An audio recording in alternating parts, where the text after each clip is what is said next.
Alhamdulillahirrabbilalamin. Alhamdulillahirrabbilalamin. Hamdan katsiran thayyiban mubarakan fi. Bismillahirrahmanirrahim. La haula wa la quwata illa billahil aliyyil azim.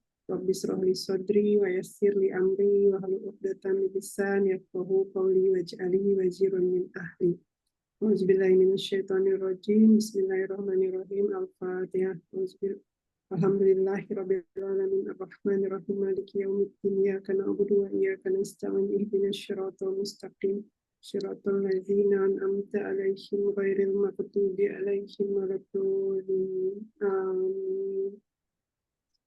Baik, ibu-ibu sekalian, kita sudah sekian kali pertemuan, materi sudah lumayan banyak menurut saya. Jadi hari ini kita baiknya diskusi saja, barangkali ada hal-hal yang ingin ditanyakan. Kalau saya bisa, saya jawab. Kalau nggak bisa, saya tampung dulu gitu. Itu ya Bu Nila ya, kan yang penting itu adalah ketika kita sudah belajar, kemudian proses praktek di kesehariannya gimana gitu, praktek salatnya gimana, praktek baca Qurannya gimana, pemahaman Qurannya udah gimana gitu. Itu mungkin yang lebih supaya lebih terasa gitu ya, kita belajar tuh ada terasanya di sehari-hari gitu. Silakan, saya menunggu dari ibu-ibu sekalian.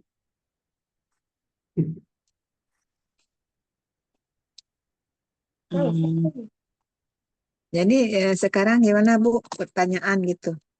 Ya, dan kemarin kita udah belajar macam-macam tuh. Apakah ada yang sudah dipraktekin, misalnya kalau udah dipraktekin, kesulitannya apa, kemudahannya apa, mungkin bisa berbagi kisah gitu Bu Nila di kesehariannya. Ya, kalau tentang sangat udah memang sehari-hari itu bukan itu. Jadi ini ada apa? Mau bertanya bagaimana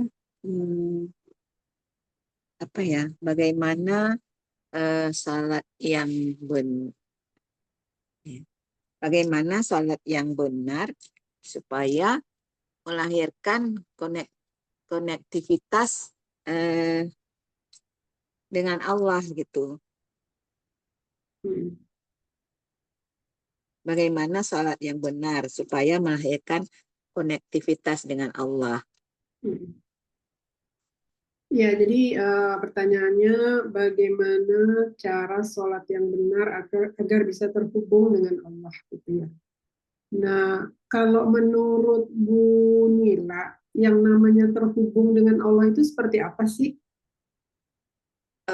Maksudnya bisa seperti apa ya? Kita bisa kayak berkomunikasi gitu ya, Bu.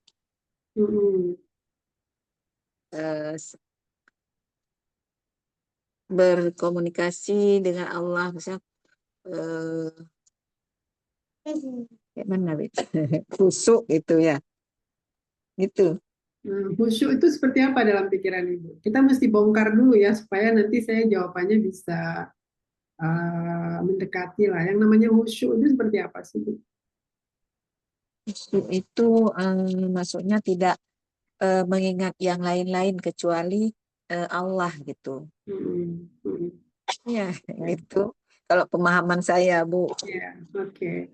Oke, jadi kita coba urut pelan-pelan ya. Tadi bagaimana bisa terhubung, bahwa terhubung itu dalam pemahaman kita itu khusyuk. Khusyuk itu adalah kita hanya mengingat Allah, tidak mengingat yang lain ketika sedang sholat. Sama gitu ya, Bu ya? Nah, jadi ini pemahaman saya pribadi yang bisa jadi benar, bisa jadi salah ya Ibu ya. Namanya kita ini lagi ngobrol. Nah, kayak gini kan kita ngobrol ya, Bu. Ibu bisa menyampaikan apa yang ingin Ibu tanyakan, kemudian saya bisa merespon Ibu karena saya mencoba memahami apa yang Ibu sampaikan, gitu ya. Nah, bayangkan seperti ini seharusnya kita ngobrol sama Allah di dalam sholat. Betul nggak, Bu? Ya kan?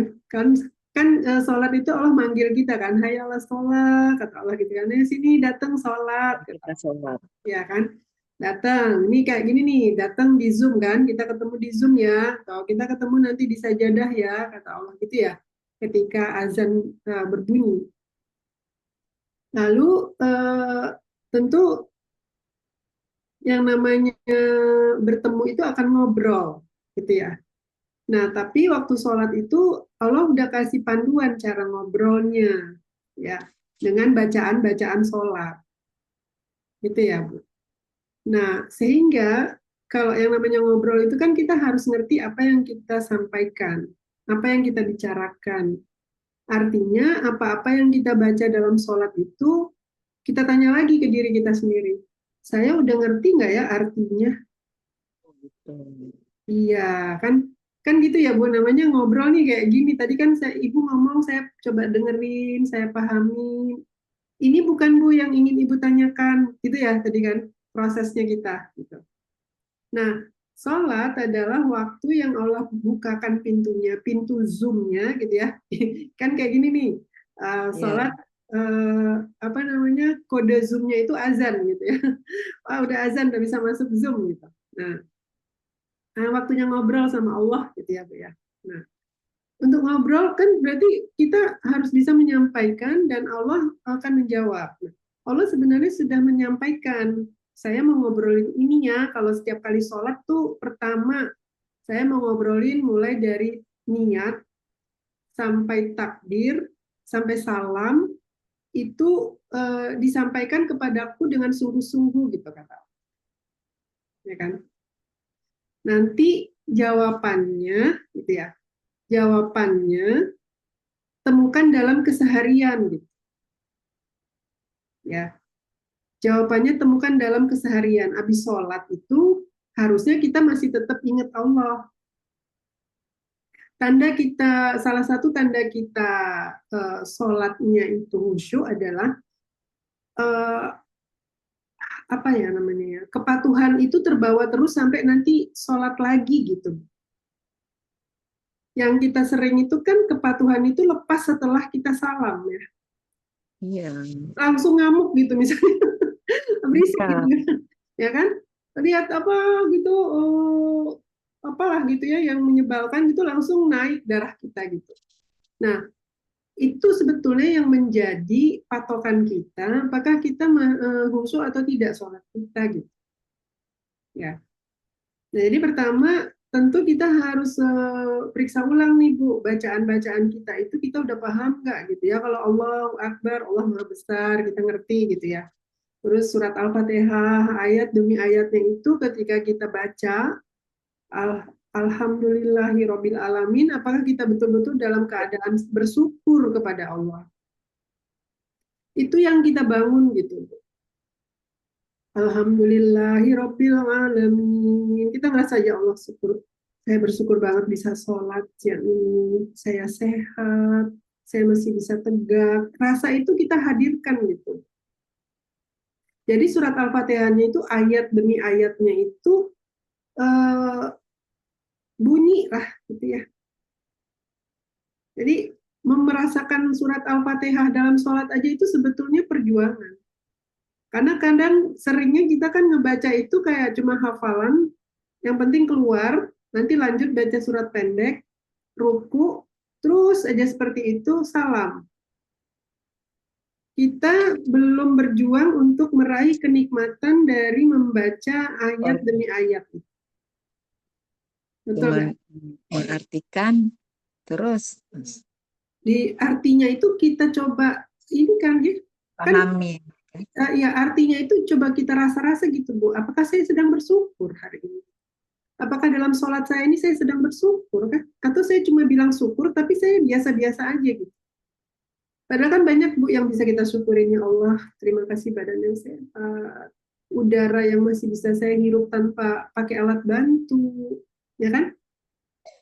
Rumah yang terus masih ada, kan itu bisa kita ini kan Bu di pikiran kita, di hati kita, gitu, ya kan? Jadi sholat itu tidak sekedar formalitas, tapi betul-betul kata-kata alhamdulillah itu terasa gitu, Bu.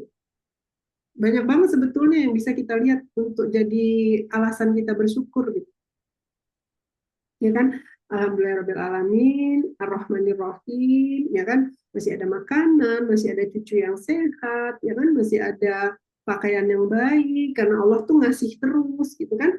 Ar-Rahmanirrahim, Malik Yaumiddin, ya kan? Raja yang memiliki hari agama, Ya, bahwa betul banget. kita masih beragama, masih beribadah, masih sholat, masih di bawah hari-harinya raja yang memiliki agama, raja di raja. Gitu. Kita merasa sebagai seorang hamba yang bersyukur karena masih bisa sholat, masih bisa melaksanakan din, agama. Iya, karena abudu, saya hambamu ya Allah. Bener nggak tuh kita hamba? Apa kita ngelawan terus sih sama Allah tiap hari? Ngomel aja gitu, misalnya ya, gitu.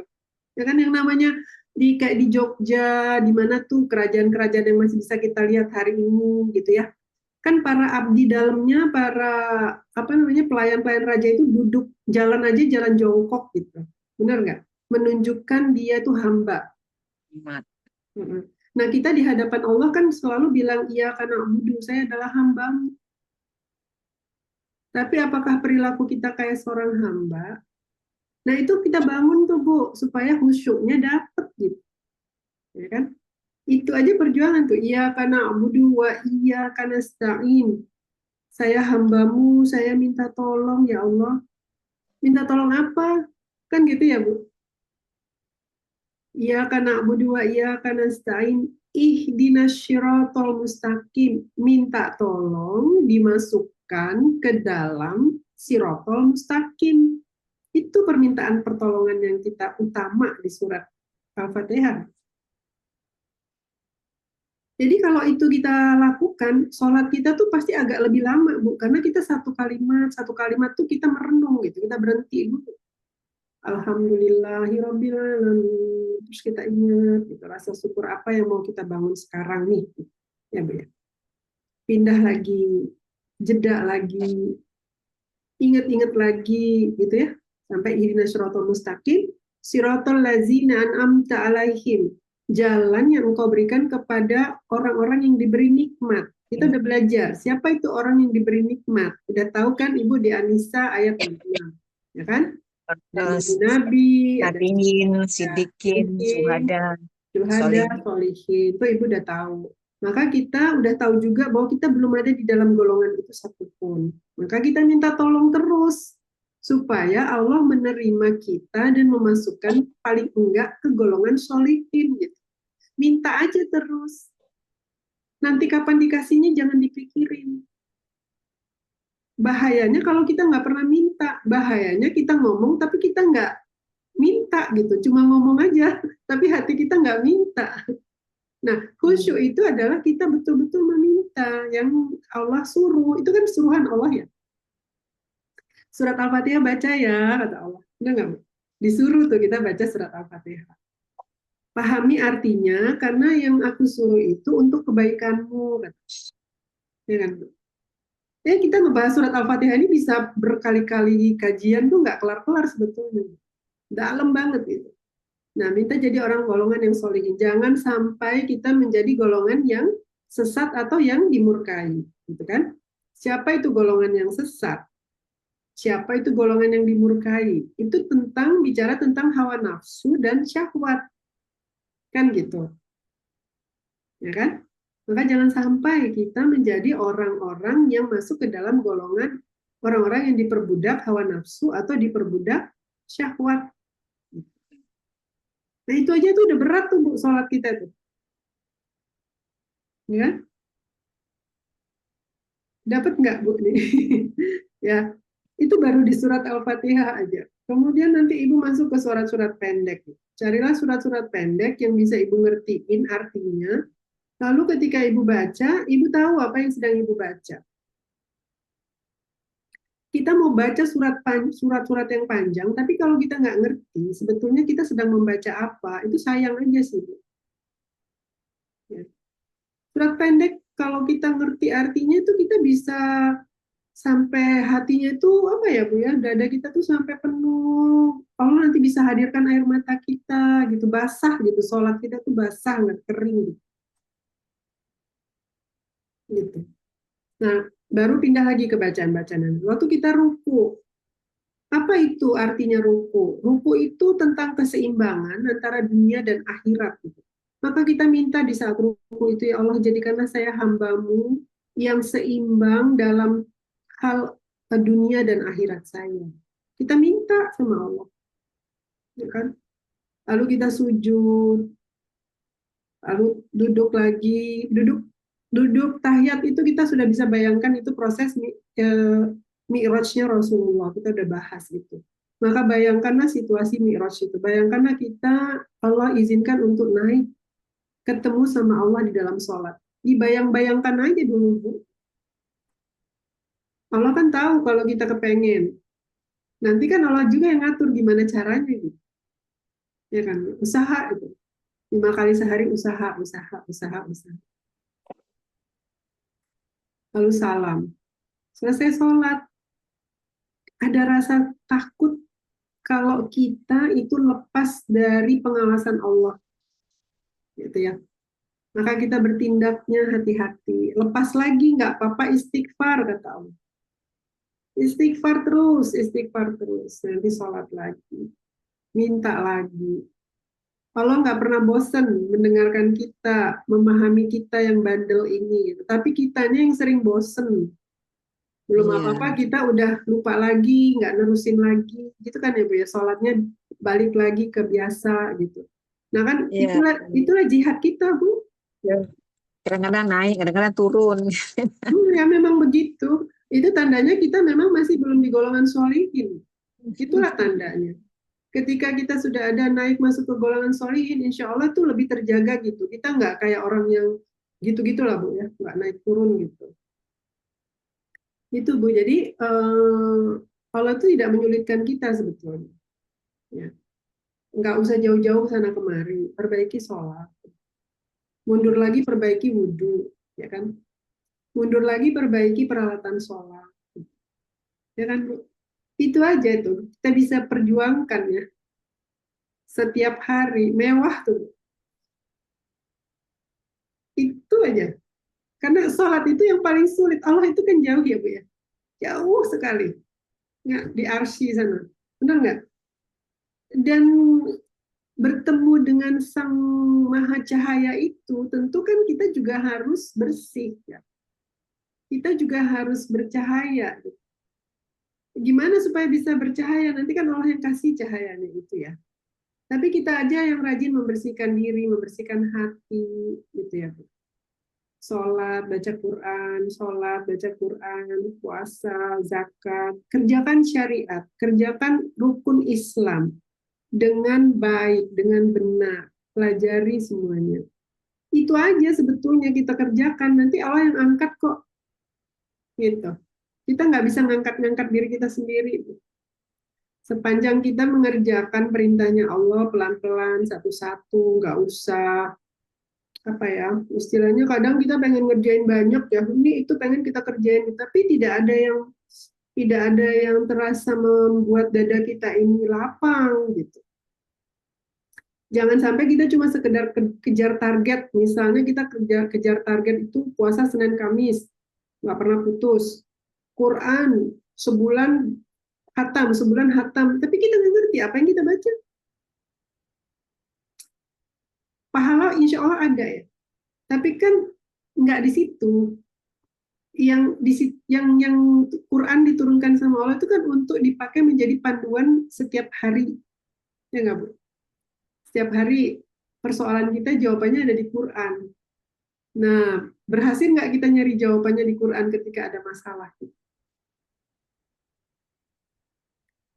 Jadi Quran dibaca, terjemahannya dibaca, ayat-ayat yang tidak paham naikkan aja ke langit. Ya Allah, saya nggak ngerti ini, apa ini maksudnya.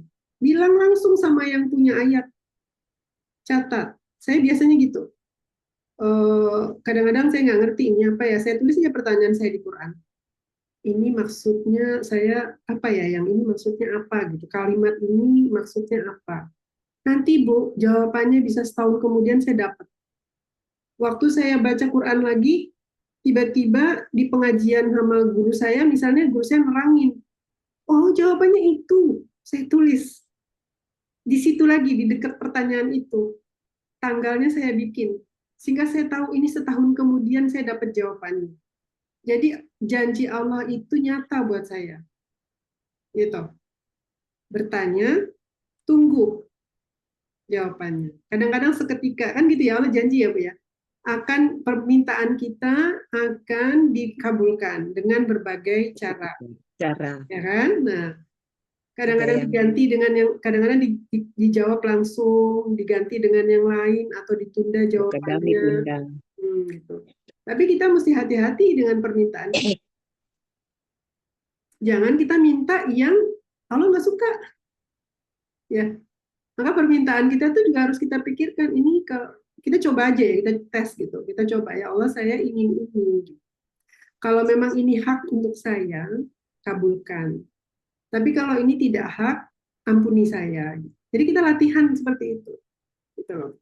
Setiap keinginan kita itu harusnya terkait dengan keridhaan Allah, terkait dengan keselamatan dunia dan akhirat kita. Jangan terkait dengan yang menyesatkan kita atau yang membuat Allah murka. Nah itu dibangun dengan ngobrol-ngobrol keseharian lagi. Jadi setelah selesai sholat, di sujud terakhir sebelum sebelum salam, di sujud terakhir di hati bilang apa aja ke Allah gitu ya, untuk minta dijaga setelah sholat ini minta dijaga dan lain-lain. Nah ketika sudah selesai sholat, apapun yang ingin ibu kerjakan, bilang dulu sama Allah. Itu cara kita membangun hubungan. Gitu. Kebiasaan itu kan yang tidak umum ya, Bu. Dari kita kecil itu kan nggak umum. Pokoknya kalau udah sholat udah. Nanti mau ngapa-ngapain udah kerjain aja gitu. Ya Bismillah, Bismillah ya. Tapi kita tidak apa ya namanya, mendalami makna Bismillah itu. Ya, dengan dalam gitu. Ya Bismillahirrahmanirrahim udah. Tapi kita nggak kadar sungguh-sungguh kita itu mesti kita uji sih, Bu. Saya benar-benar nggak sihnya dengan nama Allah. Karena gini, ketika kita udah bilang dengan nama Allah, lalu ternyata tidak sesuai dengan harapan kita bisa ngecek tuh, kita kesel atau enggak. Gitu ya, Bu. Kesel atau tidak. Kalau kita kesel, berarti tadi bismillahnya itu belum mantap, ya kan? Ketika kita bilang dengan nama Allah, kan berarti nanti Allah yang mutusin ya. Oke, ini bisa, ini boleh, ini enggak, ini nanti gitu. Ya. Kan kadang-kadang kita nggak paham, kita sudah langsung marah dulu atau kesel dulu, gitu, ya kan?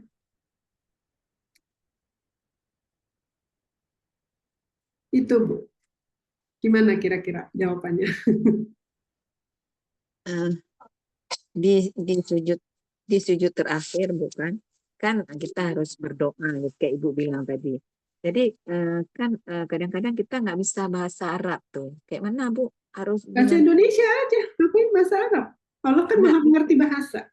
Kan nggak dalam bisa hati, bisa dalam Bu dalam hati boleh Bu, dalam hati. gitu.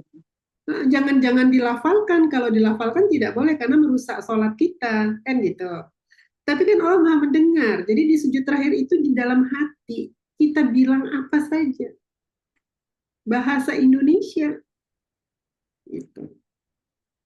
Di dalam hati kita gitu Bu ya. Iya, di dalam hati kita. Jadi sujud kita lebih panjang ya, karena kan setelah kita baca apa doa, baca bahasa zikir subhana rabbiyal a'la, azim ya. Bukan Itu tahiyat akhir. bukan, setelah tahiyat akhir, kok jadi saya jadi lupa. Pokoknya sujud kedua ya, sujud kedua setelah ibu baca zikirnya subhana rabbiyal azim ya, subhana rabbiyal azim ya kan? 3 kali azim apa alay saya lupa. Jadi lupa Itu ibu Allahumma sholli ala sayyidina. Oh ya ya ya, Allahumma sholli ala sayyidina. ya, jadi setelah Bismillahirrahmanirrahim. dalam sujud setelah selesai membaca zikirnya, ibu di dalam hati berdoa apa saja. Kalau saya biasanya bilang sama Allah, terima kasih ya Allah masih dikasih sehat, masih dikasih taufik untuk sholat, gitu ya.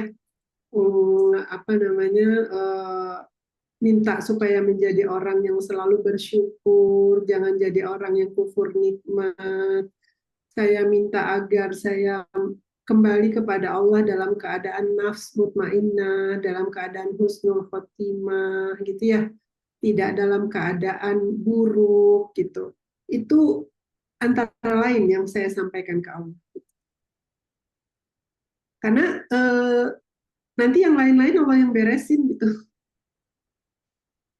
Gitu. Ya, ibu punya permohonan apa, misalnya sedang ada masalah apa gitu, ya Allah tolong anak saya, misalnya tetangga saya, teman saya, di dalam sujud ingin ibu doakan, doakan gitu. Nanti selesai sholat ada doa-doa yang lain, doa lagi gitu. Jadi membangun waktu terbaik kita bilang sama Allah itu kan sebenarnya di saat sujud itu. Sujud. Gitu. Jadi nggak perlu bahasa Arab, bahasa Indonesia bebas. Allah kan maha ngerti segala bahasa, ngerti segala isi hati, maha mendengar. Justru yang nyaring itu yang di dalam hati ya. Asal jangan Waktu minta, saya bahasa minta. Indonesianya waktu bahasa Indonesianya setelah salam gitu, permintaan Oh waktu iya, bahasa. itu boleh juga Ibu. Tapi kalau kita mau itu boleh juga. Tapi kalau kita mau memanfaatkan ya, ini kan masalah kita apa ya, berusaha untuk cerdik gitu ya Bu ya. Memanfaatkan waktu terbaik gitu ya. Terbaik. Memanfaatkan waktu terbaik itu adalah di sujud terakhir di dalam hati pakai bahasa Indonesia, minta sama Allah, asal jangan minta harta buat 7 turunan Bu. Bahaya itu, gitu. Gitu. Jadi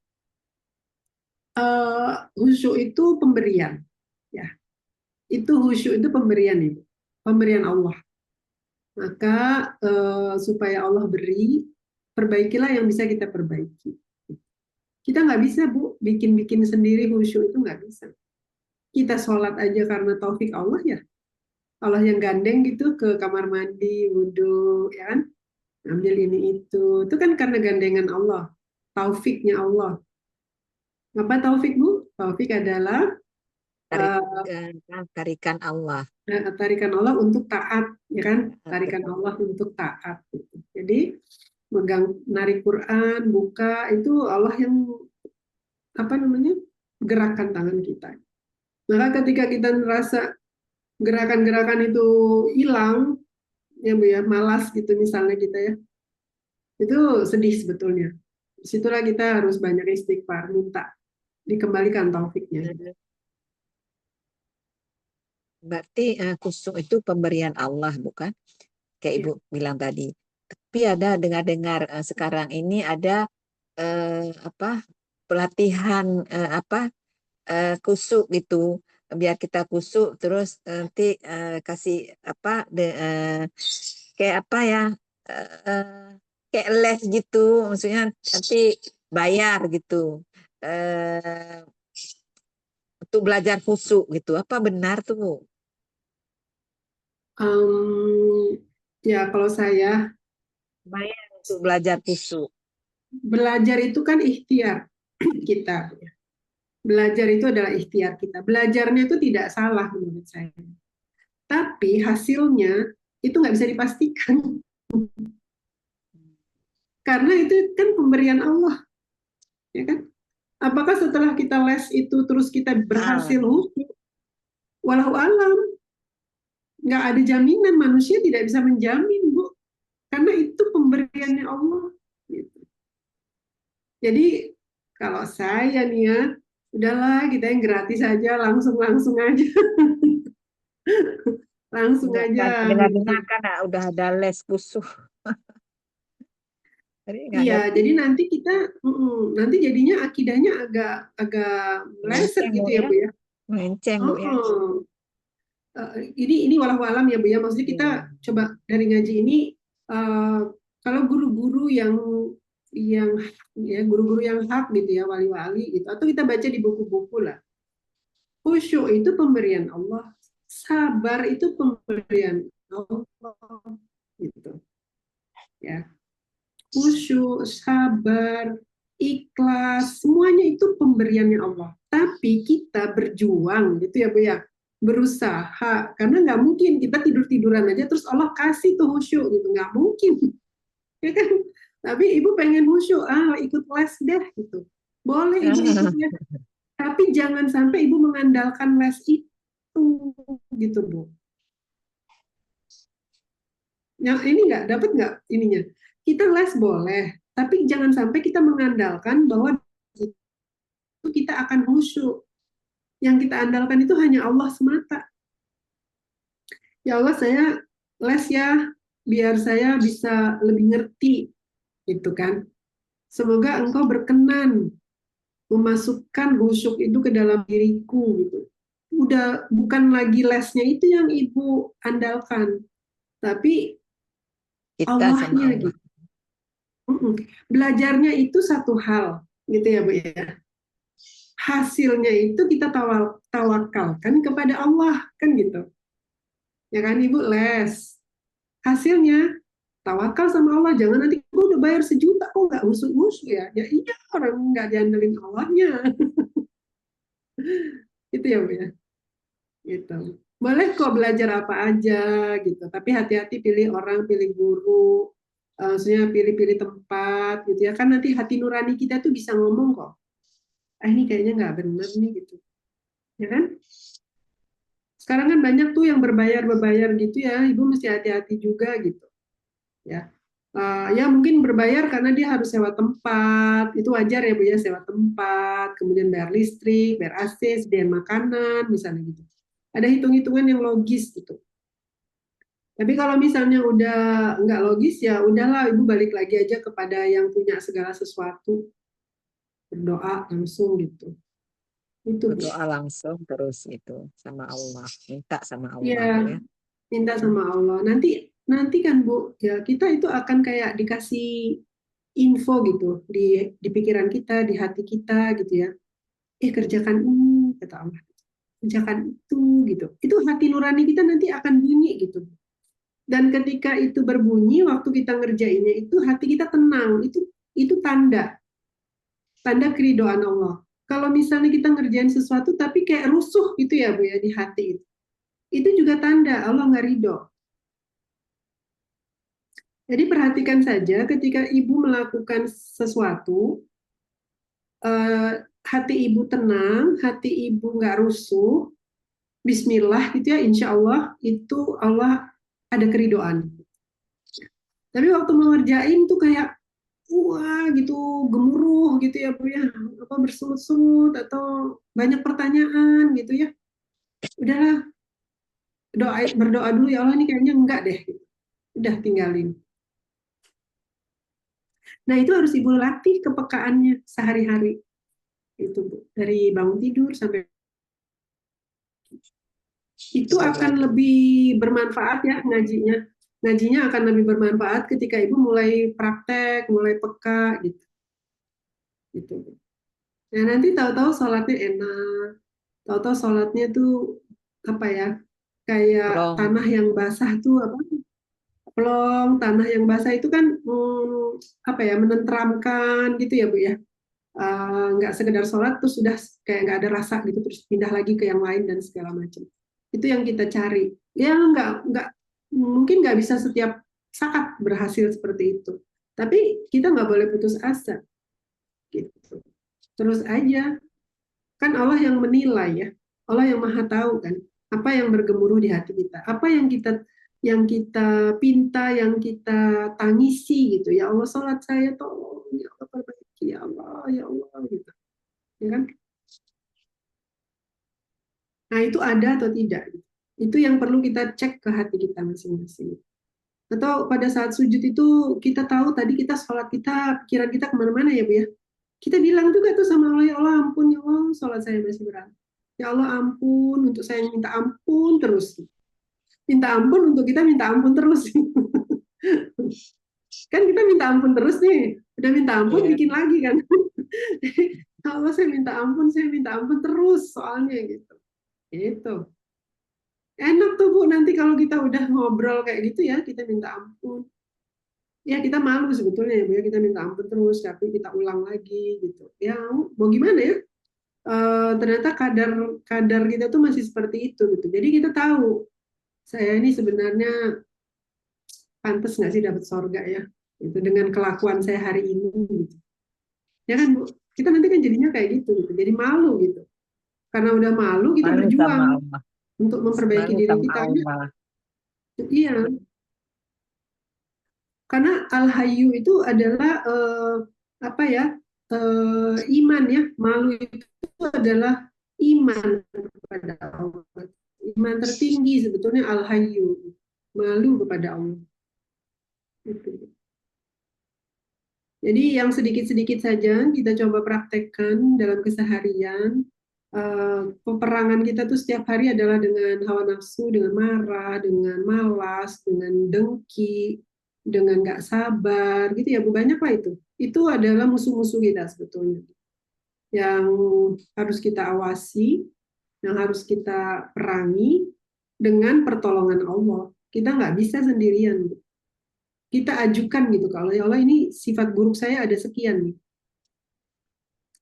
Dan ada lagi yang saya nggak tahu, dan engkau yang maha tahu gitu. Betul nggak Bu? Kita pikir kita cuma punya sifat buruk dua gitu. Kita pikir.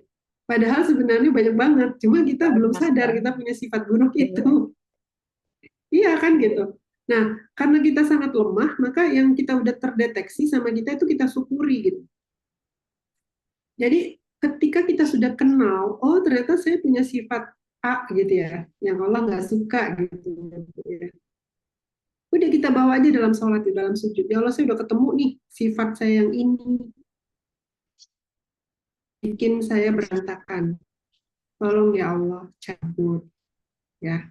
Besok minta lagi, lusa minta lagi. Lusanya lagi kita nemu lagi satu lagi. Ya, sifat B gitu ya.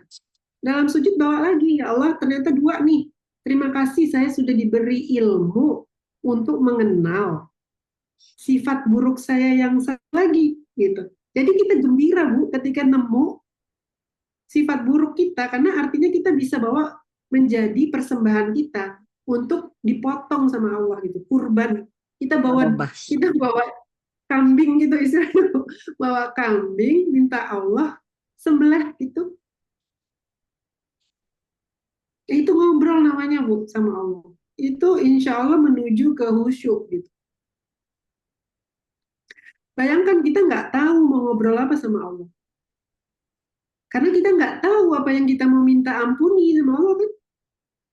Masa kita minta ampun tapi kita nggak tahu minta ampun apa nih. Benar nggak? Kayak anak kita deh lagi nakal gitu. Ampun Bu gitu. Ampun kenapa? Biasa kan kita gitu ya. Ampun kenapa? Iya tadi saya pulang sekolah main dulu. Pasti kan kita nanya kan alasannya. Betul nggak? Kamu minta ampun apa? Gitu kan? Iya, tadi saya salah. Saya tadi pulang sekolah main dulu ke rumah temen. Ada sesuatu yang diminta ampuni. Oke, lain kali pulang sekolah langsung pulang ya. Jangan main dulu. Pulang dulu, nanti istirahat, makan, sore, boleh main. Kan itu Allah lagi kasih contoh ya sama kita. Ketika berhubungan sama anak, anak kita salah. Tapi dia nggak mau bilang salahnya apa. Kesel nggak, Bu? Ya pokoknya minta ampun aja deh. Kan gitu ya. Ya maaf gitu. Kita bilang, ya maaf, Bu. Maaf kenapa? Kita, ya pokoknya minta maaf aja deh. Dimaafin nggak gitu? Malah kayak nantang gitu. Dimaafin nggak? Apa bedanya kita Walaupun sama Allah coba? walaupun dimaafin tapi masih ada apa unek-unek gitu. Kenapa dia nggak bilang gitu? Apa kesalahan dia? Iya, kan kita sama Allah kan sama aja kayak gitu sebetulnya. Ya Allah minta minta ampun, ya kan? Robbi Ampun apa Firly, nggak tahu. Robin Firly. Tapi nggak tahu minta ampun apa. Itu kita ngobrol nggak? Kan enggak, Bu. Nggak ngobrol itu, kata Allah, tak kenapa sih? Kata Allah. Emang salah apa? Kata Allah. Allah maha tahu ya, tapi kan Allah pengen tahu kita itu ada adab nggak? Nah ini sekarang kita masuk ke adab ya.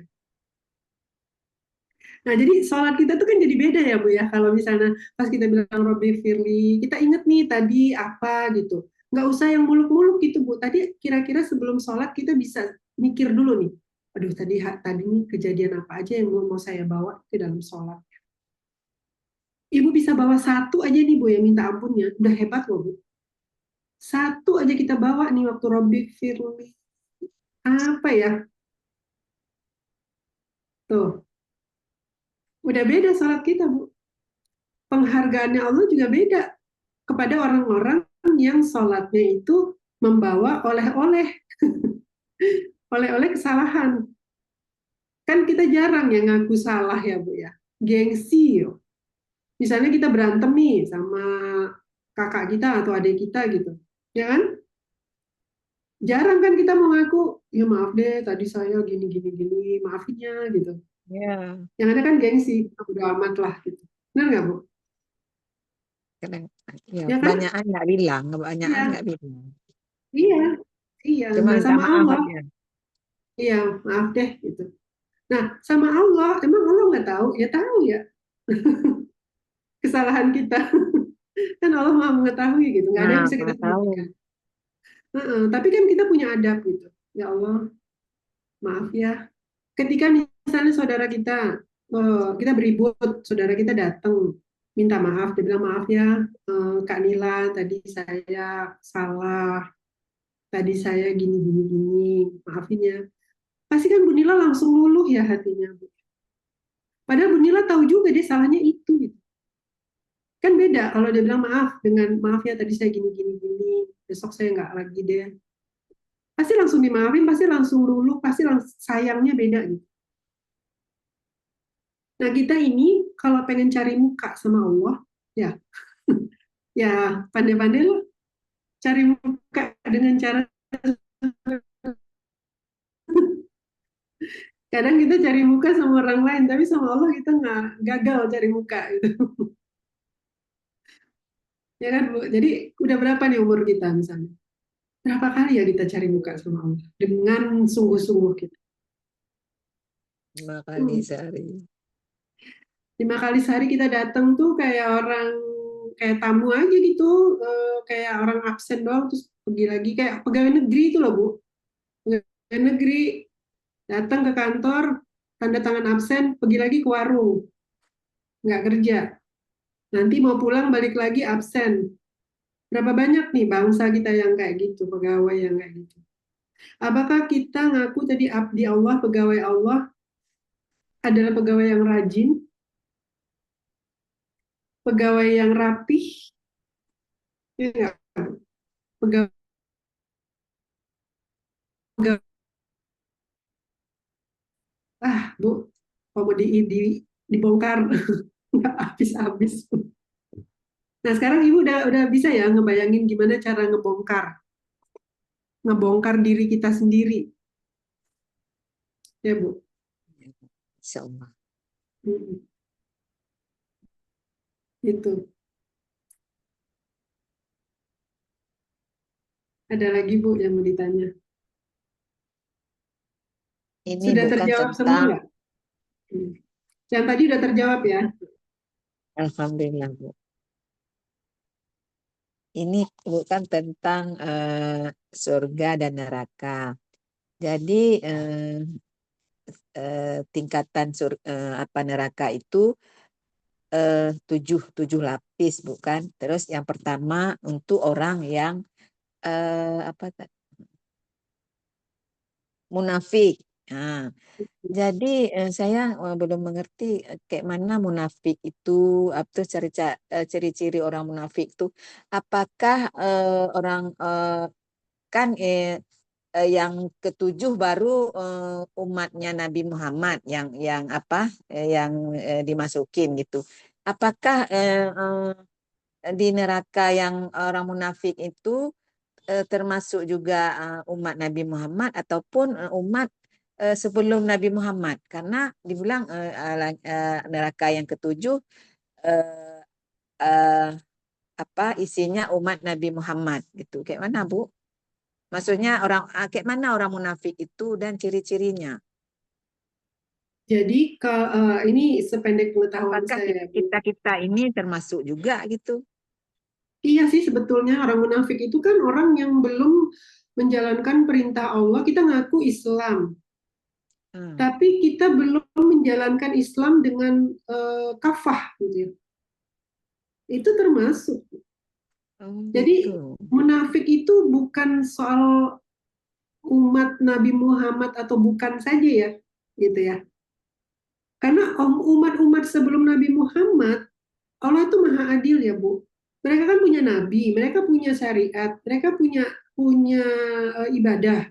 Sepanjang mereka menjalankan ibadah sesuai dengan yang nabi-nabi saat itu ajarkan, dengan sungguh-sungguh menyembah Allah, tidak ada sesembahan yang lain, ya mereka orang yang akan Allah terima gitu, bukan munafik gitu ya. Itu satu soal agama ya, Bu ya. Jadi kan tidak mungkin dong nabi-nabi yang sebelum Nabi Muhammad punya umat terus semuanya jadi munafik gitu. Enggak kan? Semua umat Nabi Daud, umat Nabi Musa gitu kan. Mereka kan punya punya agama, punya syariat. Nah, jadi kalau ke sekarang kita berarti kita ngecek aja kan suka dibilang tuh orang itu serem sih sebenarnya. Orang yang nggak sholat subuh itu adalah golongan orang yang munafik. Hmm. Berarti termasuk kita-kita juga ini, Bu ya. Iya, ada hadisnya kan. Jadi ketika kita tidak menjalankan perintah agama, atau kita pilih-pilih yang ini kita kerjain, yang itu kita nggak mau kerjain misalnya gitu. Kan di dalam sejarah Nabi itu, orang munafik itu adalah ketika di depan Rasulullah dia ngakunya Islam. Tapi ketika dia jauh dari Rasulullah, dia kembali ke teman-temannya, dia nggak dia bilang dia bukan Islam. Itu contoh ya, Bu ya. Nah, sekarang kita tanya lagi ke diri kita. Kita kalau kita ngaku Islam, artinya kita harus,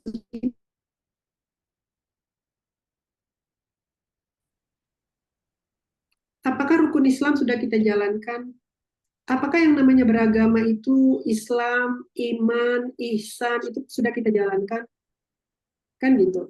Maka kita berdoalah kita di dalam sujud kita, ya Allah, jauhkan saya, lindungi saya jangan sampai menjadi golongan yang munafik. Itu boleh kita minta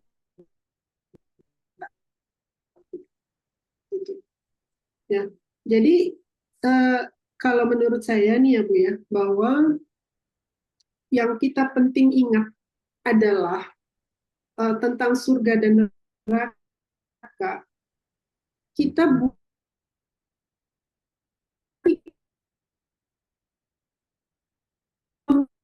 hanya Terganggu, Bu. kalau berhenti di surga berarti kita, kalau ibu berkunjung ke rumah Budika, ibu hanya ingin sampai di rumahnya saja atau ibu ingin ketemu Budika,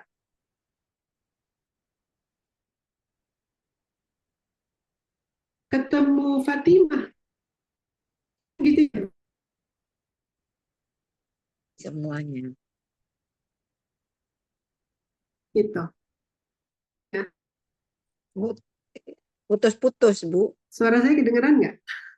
Putus-putus. Putus-putus ya. Heeh. Ya, jadi kita itu jangan ingin surganya, tapi kita ingin pemilik surga,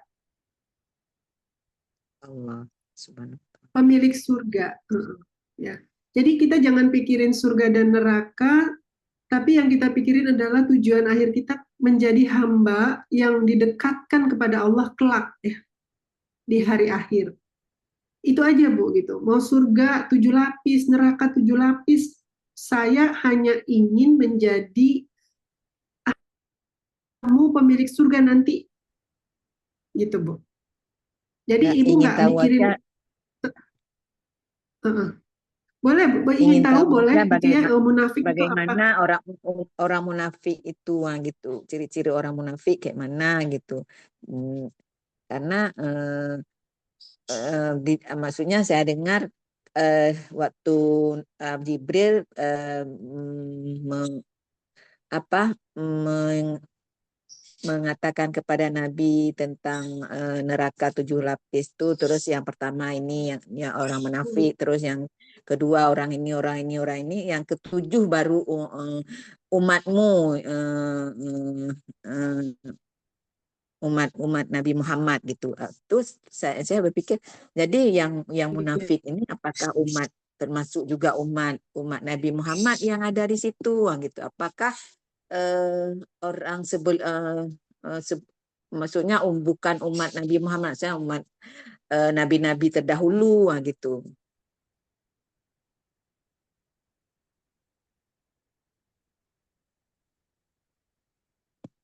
Ya, jadi Nabi Muhammad itu, umat Nabi Muhammad itu adalah yang golongan pertengahan, ya, orang-orang yang ada di Siratal Mustaqim. Itu adalah golongan umat Nabi Muhammad.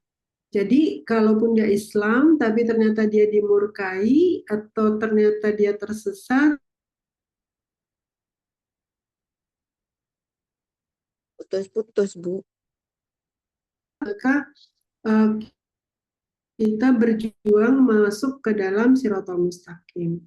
Jadi walaupun agamanya secara agama dia Islam, tapi dia tidak menuju, tidak berjuang, gitu ya Bu, menuju Siratal Mustaqim, maka dia bukan umat Nabi Muhammad. Oh Gitu. gitu ya. Ya, ya, ya, ya, ya. Saya mengerti. Jadi pokoknya KTP bisa bawa KTP Iya, ya. Bisa dimengerti, Bu. gitu. Ini kayaknya sinyalnya jelek ya. Bisa ya, bisa dimengerti ya. Jadi itu munafik itu di hadis saja dibilangnya gitu ya. Kalau nggak sholat subuh adalah golongan munafik gitu. Ngeri Oh, banget saya ya yang sebetulnya. Kadang-kadang kesian. ya, termasuk bukan yang termasuk maksudnya umat Nabi gitu. Walaupun kita di umat Nabi ini ya gitu kan kita di Iya, umat Nabi. Berarti iya, kalau kita tidak menjalankan syariat itu, ini menurut ini saya Bu, dari ibu ceramah ibu gitu. Kalau kita nggak berjalan di jalannya Allah, berarti bukan umatnya Nabi. Saya tidak menjalankan sunnah gitu, bukannya umat Nabi. iya, Padahal kita memang memang di masa lahir kita ini kan di di apa di Nabi terakhir lah gitu kan, Nabi Muhammad kan, nah gitu di masa hmm, zamannya Nabi Muhammad nih kan, nah gitu ya Bu. iya betul. Makanya kan ada hadisnya bahwa seorang anak itu apa namanya lahir dalam keadaan Islam, dalam keadaan fitrah. Orang tuanya lah yang membuat dia menjadi Nasrani atau Yahudi, kan gitu, Bu. Ya kan? Nasrani atau Yahudi. Kok bisa? Ya karena dalam pendidikannya anak-anak itu akhirnya menjadi dikendalikan oleh hawa nafsu dan syahwat. Jadi Nasrani dan Yahudi itu perumpamaan tentang hawa nafsu dan syahwat gitu, Bu. Maka kan walaupun terlahirnya Islam, fitrah, ketika anak-anak kita didik dengan salah, Bu, dia udah bukan lagi jadi Islam ya, bukan lagi golongannya Nabi Muhammad, beratnya jadi orang tua gitu. Oh, ini. Nah, Ya tetapi ada kan ngerti. menjadikan anak-anak kita menjadi uh, itu. Tapi gini Bu, menjadikan anak-anak kita golongan menjadi Islam ya, golongan pertengahan itu kan dengan satu apa namanya,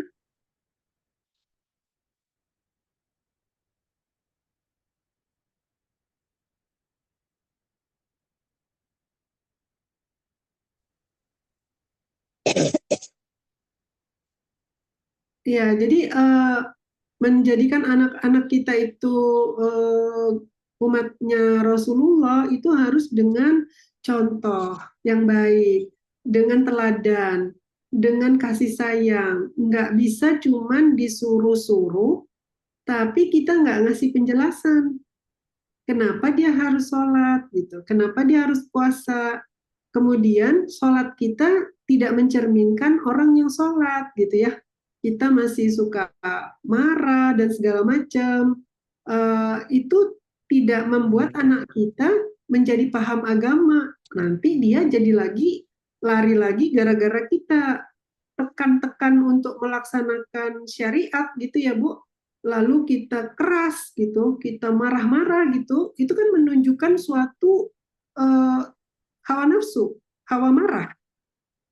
Akhirnya agama itu dipahami dengan kemarahan.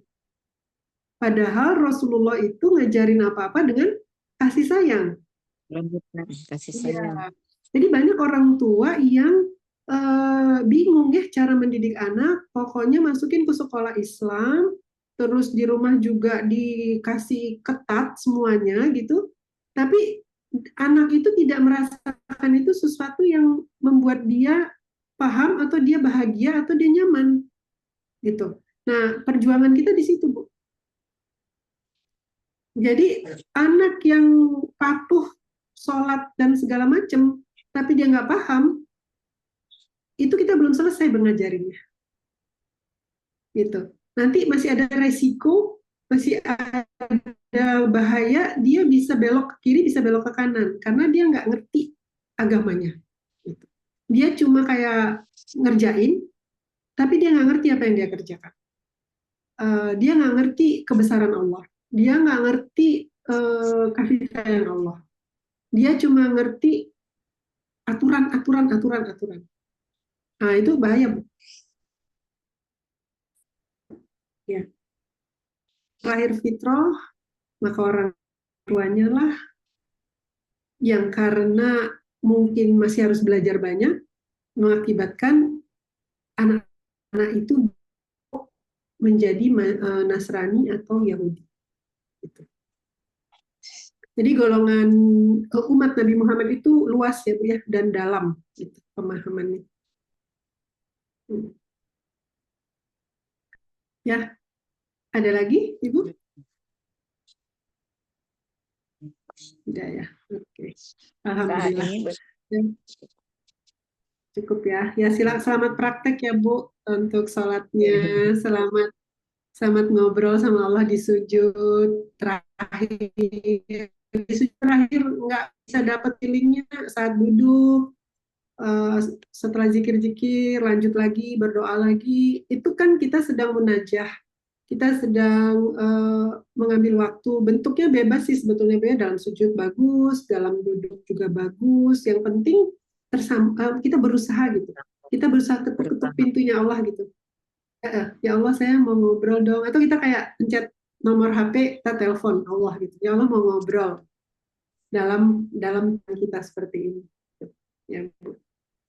Baik, alhamdulillah. Saya minta maaf ya kalau ada apa ya jawaban-jawaban yang salah, yang nggak tepat atau tidak nyaman.